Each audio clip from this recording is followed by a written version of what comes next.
So today's video is about why people of the alternative aesthetic persuasion should not be looked down upon in the professional world. And alternative people, if you don't know, are people with like piercings, tattoos, other body modifications that would be seen as like not as common or non-normative. So like if you have your ears pierced and highlights, like those are technically body modifications, but they're not. You may not necessarily be considered alternative because you have a pretty normative appearance. Anyway, this is like almost kind of a rant, but not really. Yeah, so the way I see it, and most people see it who are of the like have piercings and tattoos, there's a scale. There's a scale where you start off, whichever side you consider the lowest, left, right, whatever. Let's just say it's over here. Okay, yeah. So you start off with like highlights, getting your ears pierced when you're 6 months old, things like that. And then you have the other side, which is like Lizard Man, or the guy who looks like a tiger with the face tattoos and everything. And they're all the same thing. Like this person and this person are doing the same thing. They're modifying their body to appear like, to change their aesthetic to what they like.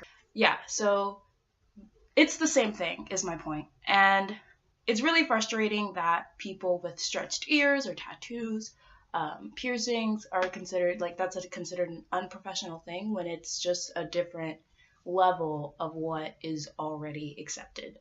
So a lot of times, or at least in the past, the idea of people with tattoos and piercings has been it's more of like a criminal ex-con type look. Like if you have tattoos or piercings, like you've been to jail or you're a criminal or you have potential to be a criminal. It's kind of seen as the look of delinquency, if that's a good word to use. But yeah, so so many people have piercings and tattoos now. Piercings are tattoos are so mainstream and so many different people have them. I feel like this idea is kind of obsolete.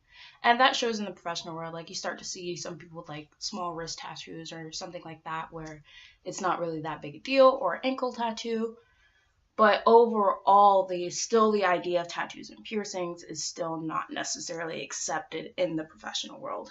And I have some reasons that people with piercings, tattoos, alternative people are actually like, it should be a good look. Instead of seeing it as like an ex-con, there's a lot of positive traits that you might be able to tell from looking at someone who has a lot of piercings, tattoos, or just, a few. And I do have a disclaimer. This does not apply to everyone. I am not like saying all the people with piercing tattoos fit in this box or people without them don't fit in this box. I'm just saying like what you might be able to tell, because most people think you can assume something by looking at someone with someone. Sometimes you can, like this shirt means that I like Nirvana. Sometimes it doesn't mean that, but yeah. So sometimes people read things they shouldn't. But here are some things you might be able to tell by looking at someone with piercings and tattoos. One of those is that they have the money to do that, because a lot of times getting a tattoo, a good one, is expensive or costs a decent amount of money. So like having a very expensive suit or a nice expensive glasses or a like expensive looking hairstyle, I don't know, like it takes money to keep those things up. It takes money to keep your hair pink and like good looking. It takes money to get piercings, tattoos, things like that. So if anything, like other things that cost money, it should be kind of a status symbol if we were in a perfect world, or maybe like not looking down on people who don't have them, but like more of a positive, you saved up the money or you have the money to do that. Another thing is like the time and commitment it takes for those things, whether it be the time it takes to save up the money to get them, or the time it took to get like an elaborate sleeve or back piece, like, and the commitment, like you committed to having a tattoo the rest of your life, or having that piercing for a long time, or having pink hair the time it took you to make your hair look vibrant and nice. Not discriminate against non-pink hair, any color, yeah, so it takes time and commitment to have those things. So you're willing to put those in, you're willing to put your money in. Also, it takes patience. That kind of goes along with time, the time it takes to save up the money, the time it takes to get whatever it is done, as well as the courage to do it. It takes a lot of courage to get a sleeve. It takes a lot of courage to get a back piece. It takes a lot of courage to deal with the pain of it.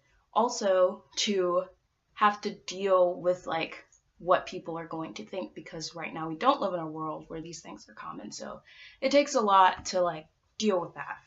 And the strength to deal with the pain of piercings, tattoos, bleaching your hair.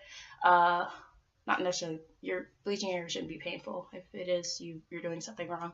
Anyway, yeah, it takes strength to do these things. So if you were gonna judge someone who has piercings, tattoos, stretched ears, it should be, if anything, in a positive way rather than negative. Because the negative things are like general assumptions, whereas a lot of the positive things can be tied to something, like I was saying, the time it took that requires patience. Anyway, yeah.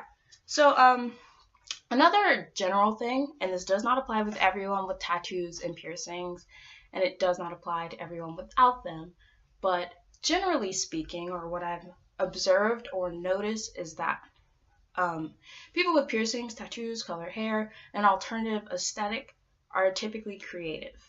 They're creative-minded people, and I've been told because of my body modifications that I look like an artist, or I look artistic. Like when I tell people what I study in college, a lot of times they're not surprised. They're like, oh, well, you look like an artist because of the way I dress, all that stuff.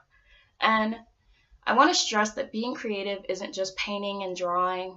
If someone's creative, it doesn't mean they can paint or draw, but creative is more of a way of thinking. It's a mindset, and it's a person who thinks innovatively. A creative person could be a painter, it could be a graphic designer, or it could be the ideas guy at a company who comes up with the new advertisement plan, or the new thing, the inventor. They're the creative-minded people who do those things. Whoever comes up with these like technologies that we have, or like all these cool like styles that we have, they're all creative people, and they're the reason that the world is as colorful and exciting as it is. And so if anything, a lot of times these people are creative, and they're the people you want at your job, because even if it's not an artistic based thing, they think outside the box, and they carry that mindset throughout their lives, and that's why their appearance might be outside of the box, meaning they have stretched ears or piercings or anything like that.